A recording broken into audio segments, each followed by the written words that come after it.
Sesuatu yang sangat berbahaya terjadi 8 bulan lalu ketika Pakta Pertahanan Atlantik Utara atau NATO mengadakan pertemuannya di Brussels. Dalam komunikasi setelah pertemuan pada 14 Juni, China diidentifikasikan sebagai tantangan sistemik untuk bidang-bidang yang relevan dengan keamanan aliansi. Pesan implisitnya jelas, NATO ingin memperluas pengaruhnya di luar Atlantik ke Samudra Pasifik. I think we are ready to start. When we stand together, we can overcome any threat to our security. Thank you, dear Secretary General, heads of states and Kita semua yang tinggal dekat dengan Samudra Pasifik, terutama di Asia Timur, harus sangat prihatin. Jika NATO datang ke Pasifik, itu hanya berarti masalah bagi kami. Mengapa? 3 alasan. Pertama, NATO bukanlah organisasi yang bijaksana secara geopolitik. NATO melakukan pekerjaan yang brilian dalam Perang Dingin, menghalangi ekspansi Soviet ke Eropa. Selama Perang Dingin, NATO berhati-hati dan terkendali, membangun kemampuan militer dan menghindari konflik militer langsung. Perang Dingin berakhir 30 tahun yang lalu. Secara teori, setelah misi selesai, NATO seharusnya ditutup. Dalam prakteknya, ia mati-matian mencari misi baru. Dalam prosesnya, justru membuat Eropa tidak stabil.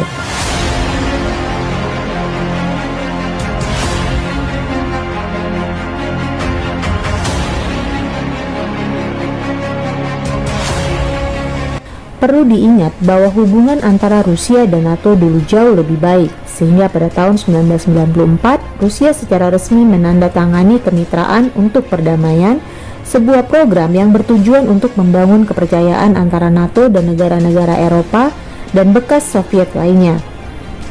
Tetapi segalanya berantakan karena NATO menolak permintaan berulang-ulang Rusia untuk menolak menerima anggota baru di serambi belakang negaranya.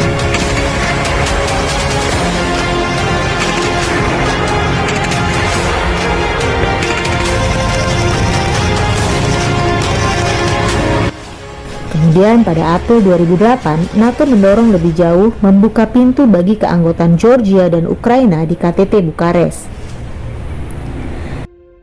Seperti yang dicatat oleh komentator AS Tom Friedman, ada satu hal yang pasti akan dikomentari oleh sejarawan masa depan, dan itu adalah kemiskinan imajinasi yang menjadi ciri kebijakan luar negeri AS pada akhir 1990-an.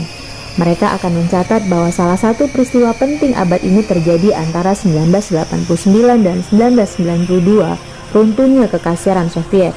Berkat tekad Barat dan keberanian para demokrat Rusia, kekaisaran Soviet runtuh tanpa tembakan, melahirkan Rusia yang demokratis, membebaskan bekas Republik Soviet dan mengarah ke perjanjian kontrol senjata yang belum pernah terjadi sebelumnya dengan AS. Dan apa tanggapan Amerika? Justru memperluas aliansi perang dingin NATO melawan Rusia dan membawanya lebih dekat ke perbatasan Rusia. Hasilnya tak terelakkan.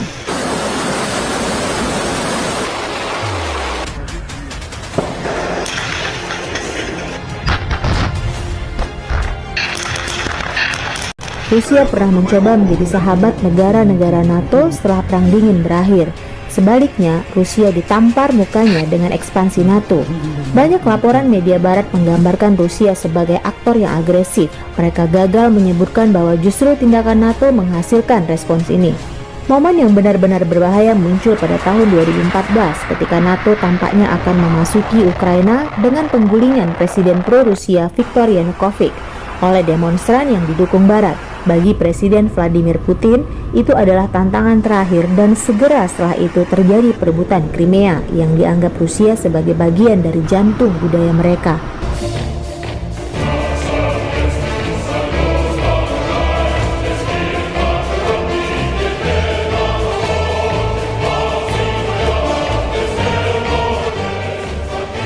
Bahaya ekspansi Barat ke Ukraina sudah dikenal luas. Dr. Henry Kissinger telah menunjukkan bahwa orang Ukraina tinggal di negara dengan sejarah yang kompleks dan komposisi poliglot. Bagian Barat dimasukkan ke dalam Uni Soviet pada tahun 1939 ketika Stalin dan Hitler membagi rampasan. Crimea, 60% penduduknya adalah Rusia. menjadi bagian dari Ukraina, dan hanya pada tahun 1954 ketika Nikita Khrushchev, seorang Ukraina sejak lahir, menganugerahinya sebagai bagian dari perayaan 300 tahun perjanjian Rusia dengan Cossack. Barat sebagian besar beragama Katolik, Timur sebagian besar Ortodoks Rusia. Barat berbicara bahasa Ukraina, Timur kebanyakan berbicara bahasa Rusia. Setiap upaya oleh satu sayap Ukraina untuk mendominasi yang lain seperti Polanya pada akhirnya akan mengarah pada perang saudara atau perpecahan. Memperlakukan Ukraina sebagai bagian dari konfrontasi Timur Barat menjadi penghalang selama beberapa dekade untuk menciptakan prospek membawa Rusia dan Barat, terutama Rusia dan Eropa, ke dalam sistem internasional yang kooperatif. Sayangnya, sejak 2014, Ukraina menjadi negara yang terpecah. Jika NATO telah menunjukkan pengendalian geopolitik yang lebih besar, masalah ini dapat dihindari.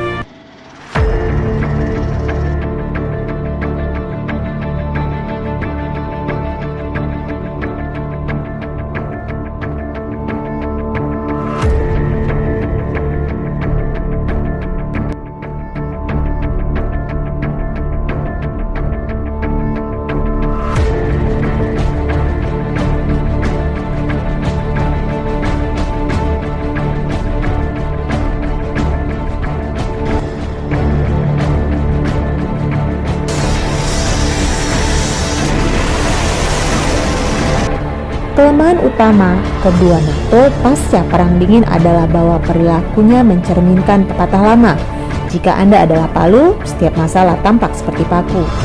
Anehnya, selama Perang Dingin, NATO menjatuhkan sangat sedikit bom di negara-negara asing. Namun sejak akhir Perang Dingin, NATO telah menjatuhkan sejumlah besar bom di banyak negara. Antara Maret dan Juni 1999, kampanye pengeboman NATO diperkirakan telah menewaskan 500 warga sipil di bekas Yugoslavia. NATO juga menjatuhkan beberapa ribu bom tandan di sana, meskipun penggunaannya ilegal menurut Konvensi 2010 tentang Perjanjian Munisi Tandan. Serangan udara NATO di Libya pada tahun 2011 mengakibatkan 7.700 bom dijatuhkan dan menewaskan sekitar 70 warga sipil. Banyak misi pengeboman terjadi secara ilegal menurut hukum internasional.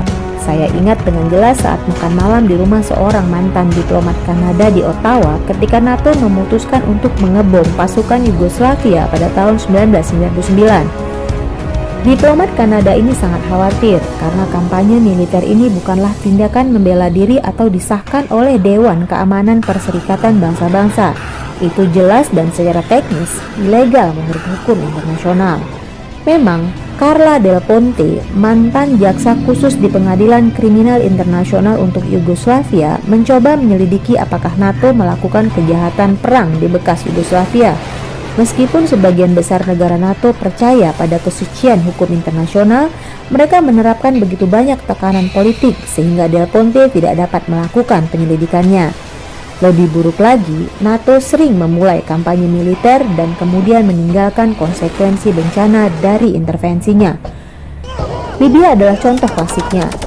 Negara-negara NATO bergembira ketika Muammar Gaddafi disingkirkan dari Libya. Namun setelah negara itu terpecah dan terjebak dalam perang saudara, NATO pergi begitu saja. Bertahun-tahun yang lalu, mantan Menteri Luar Negeri AS yang bijaksana, Colin Powell, memperingatkan terhadap intervensi militer semacam itu dengan mengutip pernyataan umum di toko-toko kristal. Jika Anda merusaknya, Anda memilikinya. NATO gagal memiliki puing-puing yang ditinggalkannya. Ini mengarah pada bahaya ketiga. Asia Timur telah berkembang dengan bantuan ASEAN, budaya geopolitik yang sangat berhati-hati dan pragmatis.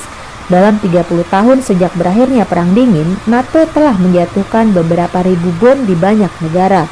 Sebaliknya, pada periode yang sama, tidak ada bom yang dijatuhkan dimanapun di Asia Timur. Oleh karena itu, ini adalah bahaya terbesar yang kita hadapi di NATO yang memperluas cengkeramannya dari Atlantik ke Pasifik. Ini bisa berakhir dengan mengekspor budaya militeristiknya yang membawa bencana ke lingkungan yang relatif damai yang telah kita kembangkan di Asia Timur. Jika NATO adalah organisasi yang bijaksana, berpikir dan belajar, NATO seharusnya mempelajari catatan Asia Timur, terutama catatan ASEAN dalam memelihara perdamaian, dan mengambil pelajaran darinya. Sebaliknya, ia melakukan yang sebaliknya, sehingga menciptakan bahaya nyata bagi wilayah kita. Mengingat resiko Asia Timur melalui potensi perluasan budaya NATO, seluruh Asia Timur harus berbicara dengan satu suara. Mengingat resiko Asia Timur melalui potensi perluasan budaya NATO, seluruh Asia Timur harus berbicara dengan satu suara dan mengatakan tidak kepada NATO.